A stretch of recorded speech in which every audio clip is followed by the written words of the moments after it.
Кыргызстан – страна высоких гор, глубоких озер, чистых рек и открытых, простодушных людей. Происхождение этимологии народа кыргыз означает 40 родов и восходит к доисторическим временам, когда на территории Великой Степи образовался конгломерат 40 кочевых племен. И, несмотря на великие потрясения, на пути становления нации сохранил идею единства племен, образующих единое государство. После развала Советского Союза независимый Кыргызстан формируется в новое государственное объединение, когда вокруг кыргызского народа сплачиваются уже русские, украинцы, узбеки, уйгуры, тунгане, корейцы и многие другие этносы. В этом фильме мы расскажем о дунганах, о народе китайского происхождения, исповедующего ислам.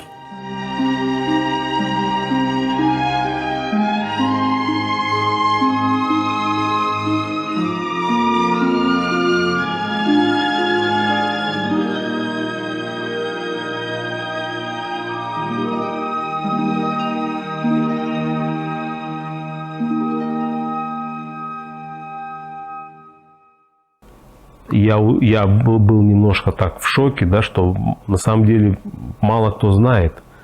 Хотя дунгане, в отличие от других малых народностей, здесь в Кыргызстане достаточно компактно проживают, сохранили язык, традиции, культуру. Но тем не менее мало кто, что по истории мог вразумительно ответить, кроме каких-то общеизвестных стандартных там данных, да, что там из Китая было восстание, вот мы сюда прибыли. И как бы на этом познание большинства людей, вот примерно моего возраста и тем более младше, а чем младше, тем этих познаний было меньше, я увидел, что этот фильм нужен и что он был бы многим интересен.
Ну, о происхождении дунган существует основная легенда, которая бытует среди населения.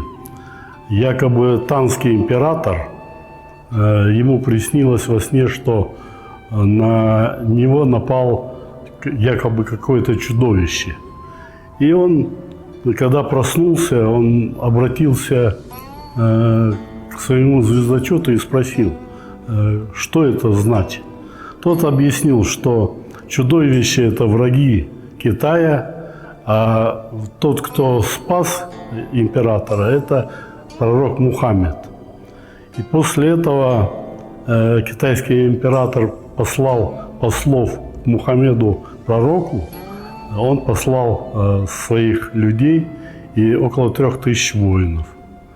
Эти 3000 воинов спасли империю, государство, китайское государство от врагов. Но пришло время, когда они начали проситься домой. И поэтому они говорили по-китайски, китайское слово «хуи», «хуи». Это значит «домой», «домой». И вот это вот слово превратилось в эндоэтноним, самоназвание дунган. Но император не хотел отпускать прекрасных воинов, защитников. И он приказал своим придворным привести девушек, дочерей своих. И якобы эти воины взяли в жены этих девушек-китаянок, и в результате, значит, дети этих воинов и китаянок стали этим народом.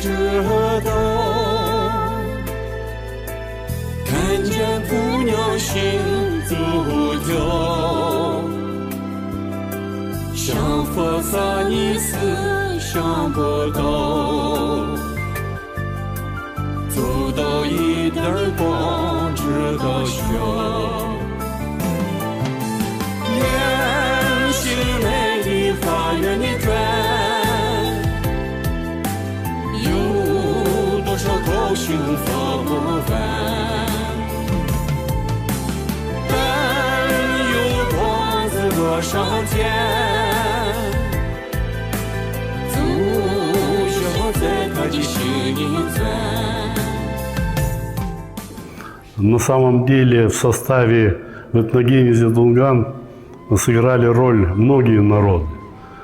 Кроме китайцев, конечно, тангуты, тюрки и другие народы. То есть персы, там есть в составе, есть персидский компонент. Китай все-таки очень древняя история. Вот. Первые они открыли шелк, был порох.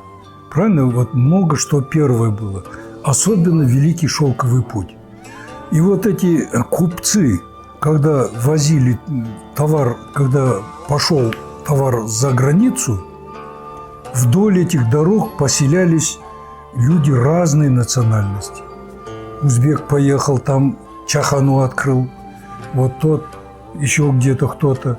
И они там живут, вокруг китайцы, переженились, перемешались, и в результате получилось слой населения, исповедующий ислам.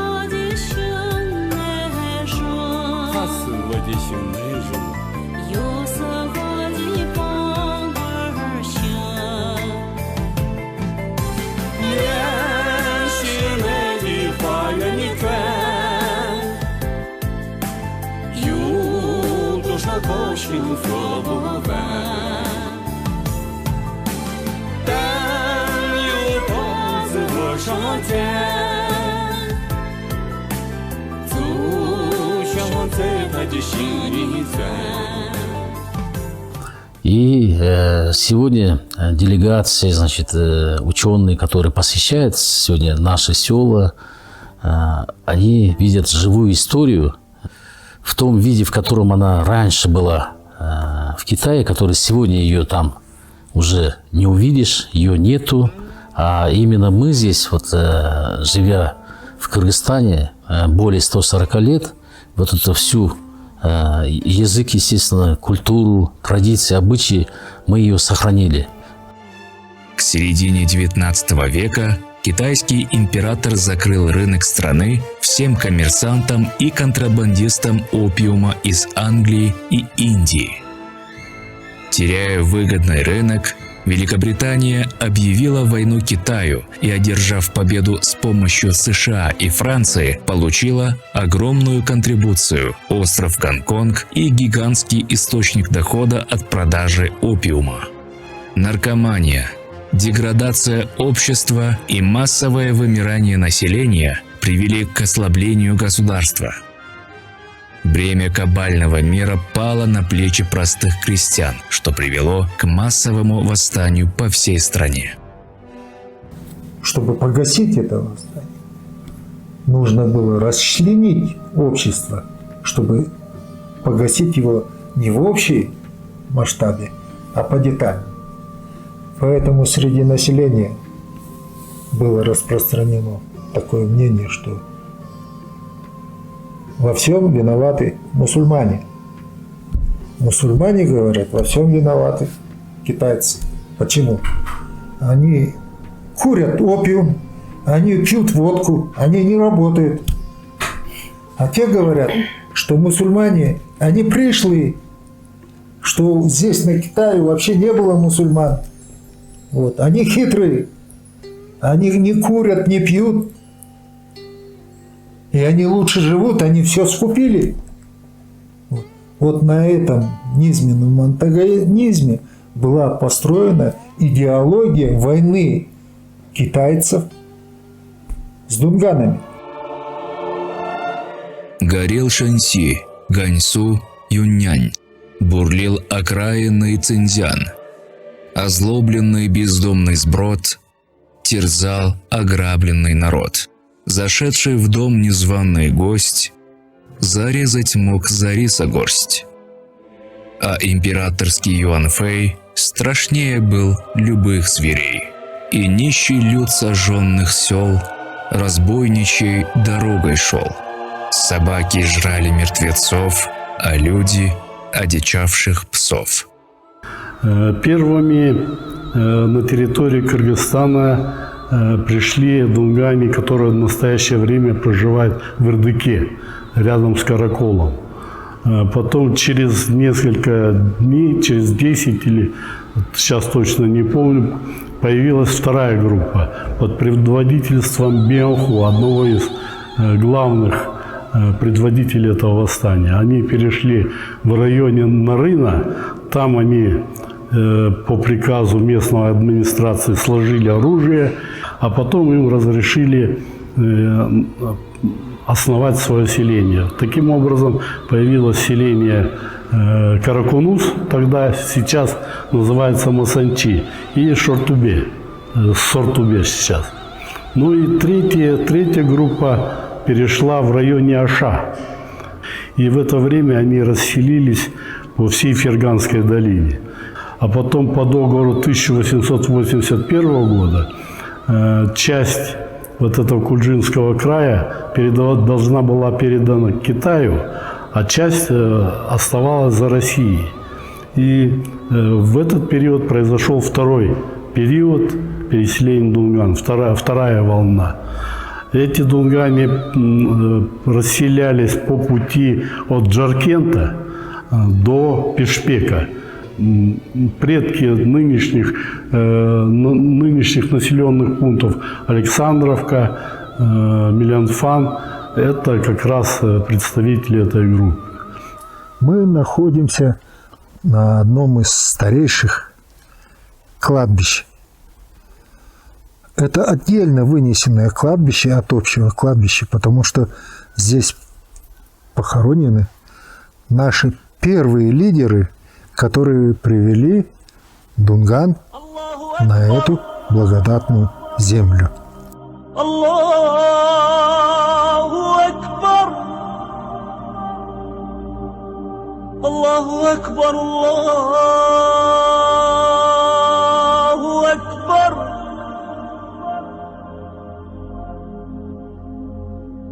أشهد أن لا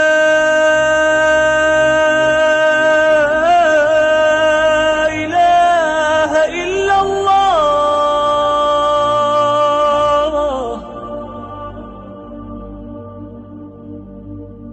أشهد أن لا إله إلا الله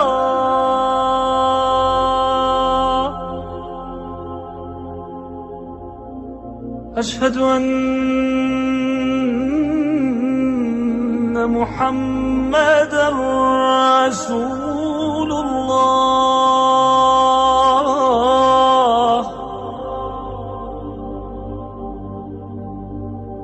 أشهد أن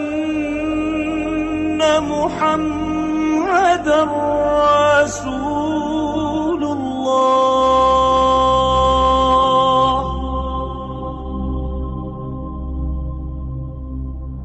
حي على الصلاة حي على الصلاة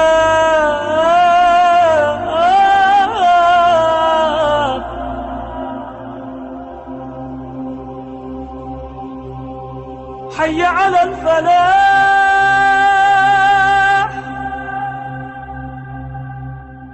حي على الفلاح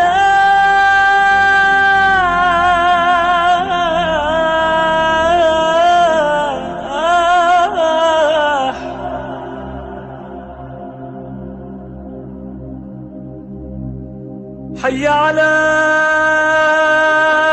خير العمل حي على خير العمل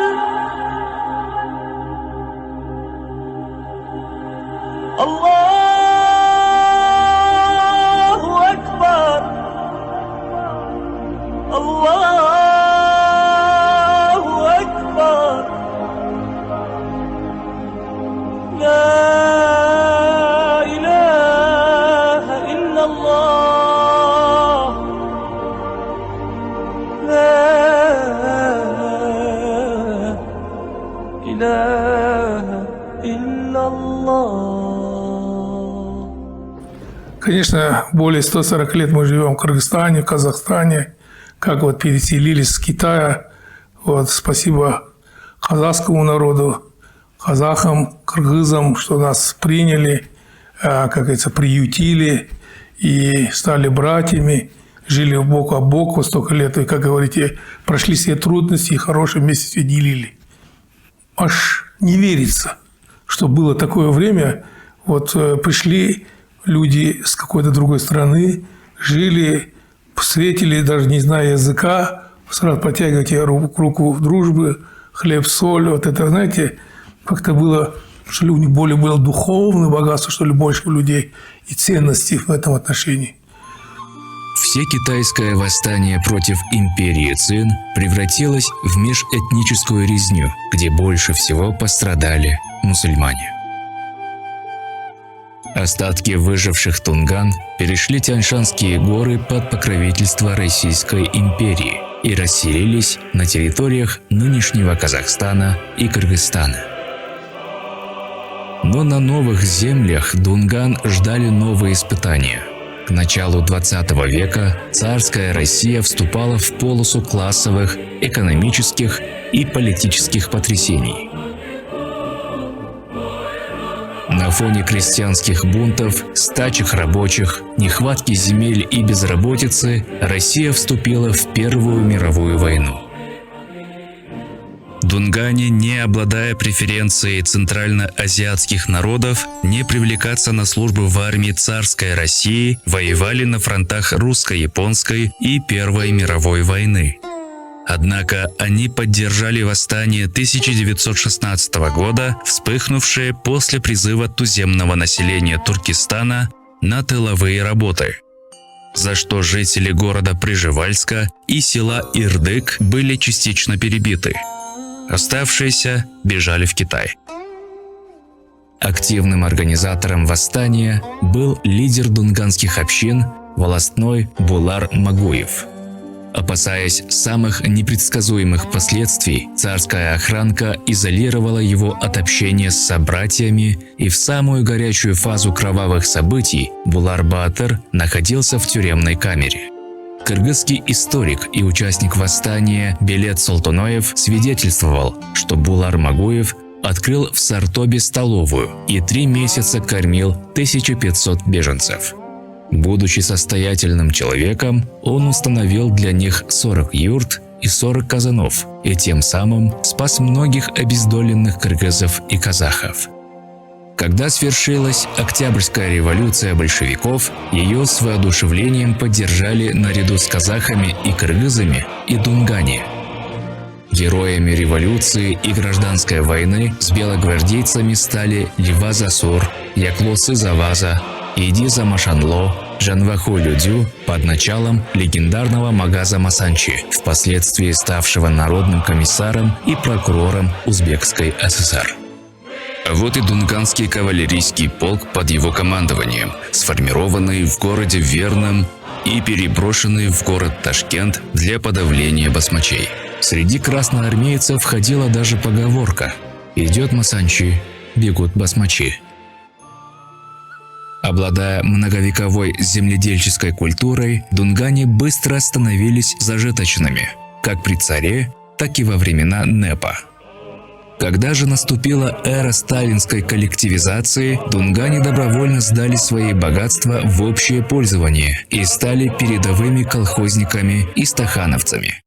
В 1935 году, как я рассказывала, вот со всего 15 республик было приглашены на награждение ордена Ленина.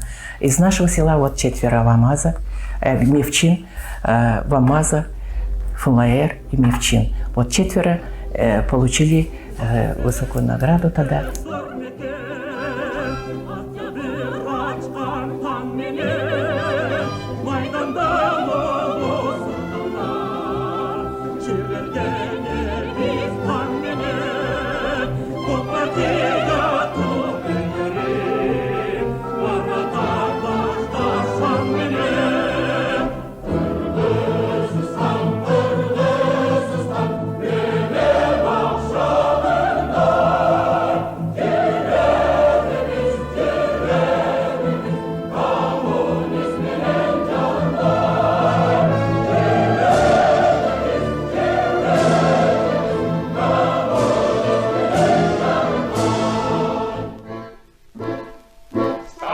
Дунгане обрели не только новую родину, но смысл своего существования. И когда началась Великая Отечественная война, каждый из них счел своим долгом защищать единую многонациональную страну от фашистских захватчиков. Ярким примером мужества для сегодняшней молодежи остается герой Советского Союза Мансуз Ванахун. Курская битва продолжалась 49 дней. С обеих сторон в ней участвовало более 2 миллионов солдат и около 6 тысяч танков. Такого в истории войн еще не было. Как Красной армии удалось разгромить элитные германские дивизии? Почему под Курском Гитлер окончательно проиграл войну? И почему ему не помогли даже новейшие танки и самолеты? Ну, это было все на Курской дуге. Вот Курская дуга, город Малоархангельск. Вот здесь 13-й армии, здесь служил Мансуз Ванахун в пулеметном войсках. Он был бригадиром. И здесь он погибает. Эта картина вот была написана Тюрином по рассказам Востряков, вот это военный корреспондент, как его в окружении, вот это наше новое, ну это макет, новое оружие, тогда они хотели захватить его в плен и новое оружие. В окружении где-то около 50 человек, 50 немцев. Он кинул гранату, но не взорвался. 2 лежали ранены. Он сказал своим друзьям: уходите, говорит. А эти друзья тоже остались. Нет, говорит, мы тебя одного не оставим, говорит. Ну, тогда он берет вот эту мину. Мина, уже они в окружении где-то 3-4 метра. Это уже они хотели его взять живьем. Но он откручивает потихоньку вот это вот, предохранитель. И сильным ударом об опорную плиту он взорвал себя и этих немцев.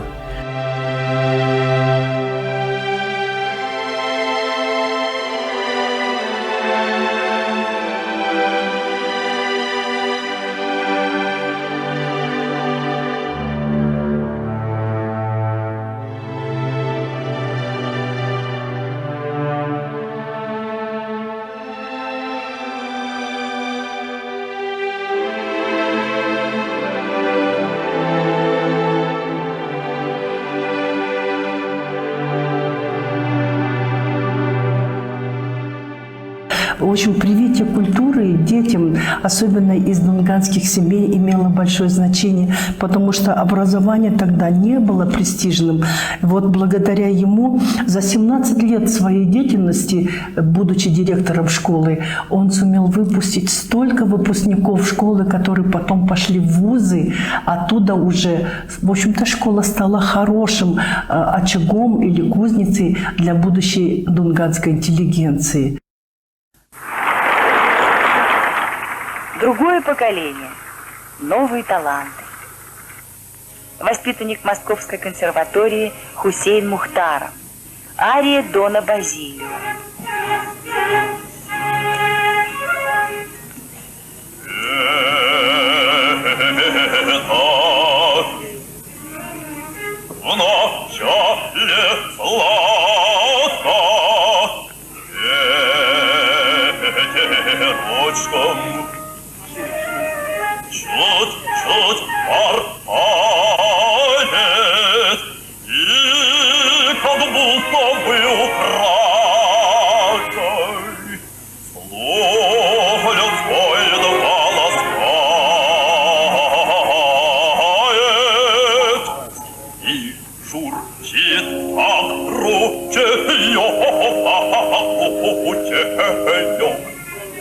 А знаете, это даже не сколько, это вот на генетическом уровне, наверное. Это не идет от рассудка, это идет скорее вот...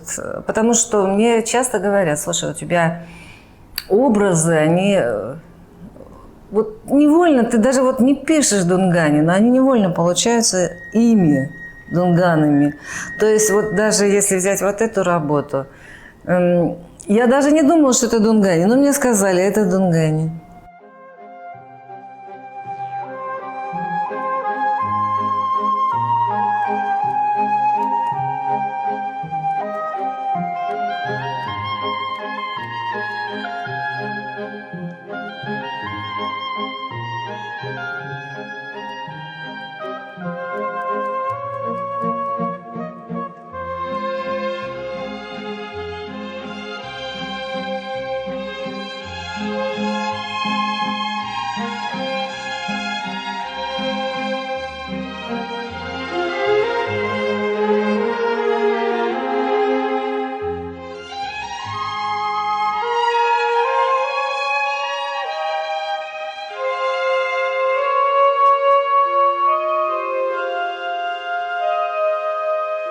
Значительный вклад в кыргызскую науку внес лингвист, писатель, поэт и активный общественный деятель, доктор филологических наук, член-корреспондент Национальной академии наук Кыргызской республики Имазов Мухаме Хусезович. Говоря о вкладе представителей дунганской общины, необходимо особо отметить Бебезова Хакима Сулеймановича, доктора медицинских наук, профессора, заслуженного врача Кыргызской республики, лауреата академической премии имени Ахунбаева, лауреата Госпремии Кыргызской республики, автора более 300 научных работ, члена Европейской школы онкологов, члена Международной ассоциации хирургов-гепатологов стран СНГ, за плечами которого более 20 тысяч операций. Кафедра госпитальной хирургии медицинского факультета Кыргызско-славянского университета носит его имя. В течение полгода я полностью закрыл долгов. И в театре? Театр, опера-балета, директором. Генеральным директором и художественным руководителем. Два должности сразу взял. Я сразу Чумахматов Такир, главный дирижер, Сарбагышты по балету советник, Молдовасанов советник по искусству. В общем, мы поднял быстро. В течение 2 года уже театр, уже Турция, Китай турне сделали выездной. Я поднял 100% зарплаты. И ремонт сделал вот на улице бетонной не было, барна, площадка был. Малахитов зал, итальянцы пригласили отремонтировать полностью. Это 2002 по 2005-2006 я работал. Я готовился, думаю, я выступлю, хорошо скажу. И вот про кыргызов говорю, кыргызы вот такие, поют, говорю, вот об этом, на эту тему, хорошие ораторы. Кыргызская кухня, говорю, для меня лучше, чем стакан водки бешбармак жирный, нету. А бурсоки вообще, говорю, такое. А гостеприимство, говорю, какое. А Джума Кадыр сидит тут, а говорит, еще бы работали, как дунгане. Мы встретили своего бегуна. У нас есть Милянфани парень, который за 9 дней пробежал вокруг Иссыкуля. Мы всем селом организовали такую, встречу ему. Он даже прослезился, он не ожидал, что мы вот так его встретим. Приготовили ему подарки, дети рассказали стихотворение, хотели именно, что молодое поколение хотят быть похожим на него. Ну, главное, думаю, верить в себя. Главное это верить в Всевышнего, верить в себя, мечты. Очень важно. Все люди, которые достигли чего-то, я вот изучаю тоже статистику, вот из разных великих люди чего-то достигли. У них у всех были разные, кого бы мы не видели, вот эти спортивные обувь, оружие, вот эти все, что человек создал, ракеты, вот эти все были чьи-то мыслями, чьи-то мечты были. Хочется в жизни нам мечта такого. Вписать свое имя в историю Кыргызстана или историю дунганского народа. Я не знаю куда, но хочется, чтобы люди говорили, что вот это вот хороший человек был. А когда я уже замужем была, уже институт заканчивала, мы что-то с тетей разговорились. Я говорю, а почему мама киргизка вышла замуж за дунганина? Она говорит, что вот дядя задолжал казахам пшеницу и не мог расплатиться. Бедно же жили тогда. И казахи на лошадях приезжали и говорили, мы украдем ваших девочек, если, мол, с долгами не расплатитесь. И родители между собой договорились, что чем казахи украдут их, лучше вы заберите. И маму в 13 лет забрали в Бишкек. Но у меня нет транспорта, обратно как я приеду после концерта? У меня же, знаете, тогда такое время было. Но он говорит, я вас довезу. И вот пока мы ехали с ним вот обратно в Токмак, он мне всю свою биографию успел рассказать за час. И сказал, потом в конце, вот приехали уже к дому, он говорит, а сейчас мне надо жениться. Вот таким образом. Это было 20 ноября, мы с ним, вот этот концерт был, я хорошо помню. А 31 декабря он уже меня вот так быстро привез. Вот я когда выходила за него замуж, для меня вопрос, какой национальности, вообще не стоял. Он был хорошим, молодым, воспитанным, интеллигентным человеком. И я смотрела на него прежде всего как на его личные качества, а не национальность. Я даже не знала, кто такие дунгани, вот честно говоря, не знала. С его мамой мы общались только на кыргызском языке. Она со мной только на кыргызском разговаривала. И когда вот, допустим, мы собираемся всей большой семьей, и она знает, что я не понимаю дунганский язык, она всем говорила на кыргызском языке. То есть общие темы всегда были на кыргызском. Все национальности есть. Узбеки, уйгуры, азербайджанин тоже есть. У меня одна сестра. Татары есть. Это маминой сестренки. Муж татарин был. Очень много национальностей. Русские есть. Да, уже более 30 лет проживаю в селе Милянфан. Я уже даже забываю, что я по национальности узбечка. Я даже замечаю очень часто, что даже думаю и мыслю по-дунгански. Это для меня это очень удивительно. Для меня было, особенно для моего отца, это было удивительно, чтобы заключить брак с дунганином. Он, конечно, был против, но уговорили сваты, сказали, будет самым любимым зятем. Так и вышло. Ошо дунгандар жөнүндө өзү эч кандай немем жок эле илгеричи. Эч кандай информация да жок эле. Ошо дунгандар илгери ошо бир Дордойдо көргөм. Ошо Жалалатка кетип атканда бир Александровка. Александровкада эле жашайт деп ойлогом да. А Милянфан деген укчум. Милянфанды ойлогом ошо бир аэропорт жактабы же бир жакта да билген эмесмин бияктан. Пока Зухра менен таанышканга чейин билген эмесмин. Өзү чын айтканда мен мына динди кабыл алганга чейин, динди кабыл алдым десем мен мусулман эле болчумун, бирок намаз окуганга чейин өзү кыргызский скинхед болчумун өзүчү. Мындай нацист болчумун да. Бирок Аллах ушундай чебер. Аллах субхана тааля кааласа, бирок эч качан ойлогон эмесмин мен дунганга үйлөнөм депчи. Бул биринчи таанышканда мага айтты эле, мен сенден коркуп атам, сен бир мындай бир сенде мындай сезилип турат, мен сенин жаныңда бир койдой эле болуп калдым депчи. Бирок Аллах субхана тааля эч качан карышкырды койго үйлөнтпөйт да. Же арыстанды шакалга үйлөнтпөйт да. Мен кандай болсом, бул деле ошондой эле экен да, короче. Судьба раскрыла два крыла, два легких покрывала. Под светлым нас она свела, под темным испытала. Нашли с тобой мы два ручья, и сладкого мы вместе пили, и в том вина, наверное, моя, что вот горькую мы тоже разделили.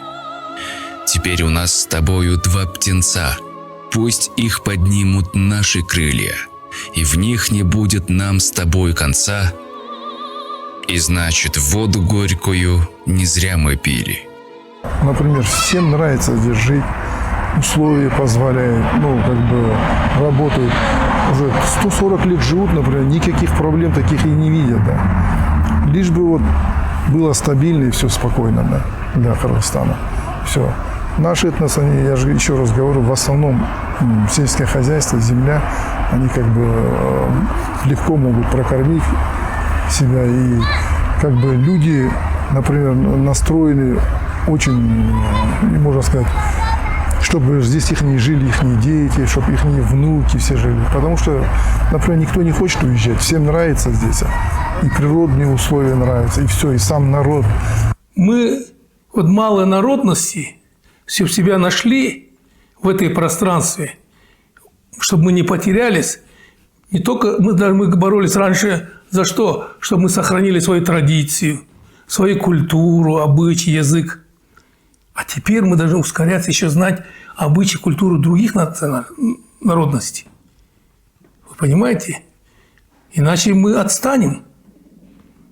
Будем здесь, в Кыргызстане, будем толкаться и в этой каше вариться. А чтобы глобально, чтобы мы вышли, и вообще весь кыргызский народ, это не только Дунганов касается, и нас, кыргызстанцев, всех касается, мы должны правильно интегрироваться в этой 21 веке. Потому что век высоких технологий.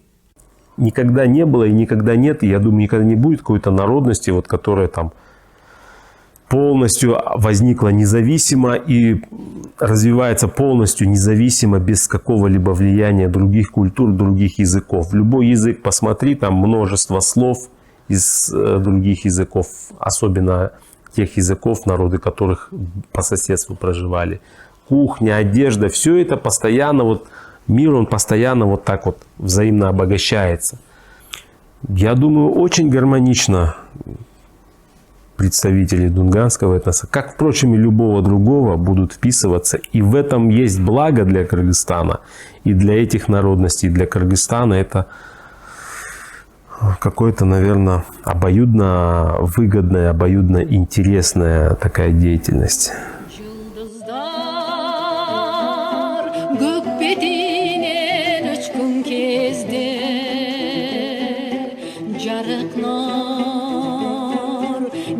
Жамалын өпкөн кезде Көлчатка